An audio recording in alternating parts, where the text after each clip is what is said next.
केली असता मास्टरमाइंड समजल्या गेलेल्या 2 आरोपींच्या घरावर बुलडोजर चालवत अनधिकृत बांधकाम जमीनदोस्त करण्यात आले आहे।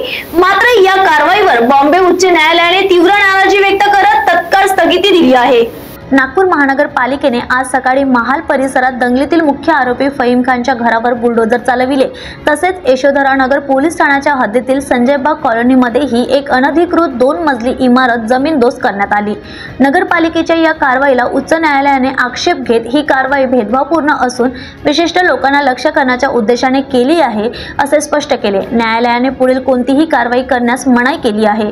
दरम्यान फहीम खानच्या आईने उच्च न्यायालयाच्या नागपूर खंडपीठात याचिका दाखल केली होती। त्यावर सुनावणी करताना न्यायालयाने राज्याच्या मुख्य सचिवांना सर्वोच्च आदेशाच्या अवमानावर उत्तर दाखल करण्याचे निर्देशही दिले आहेत। नगर प्रशासनाने आरोपीच्या घरांवर 24 तासांची नोटीस दिल्यानंतर ही कारवाई करण्यात आली। आज सकाळी महानगरपालिकेच्या पथकाने संजयबाग कॉलनीत छापा टाकून अनधिकृत बांधकाम हटविले।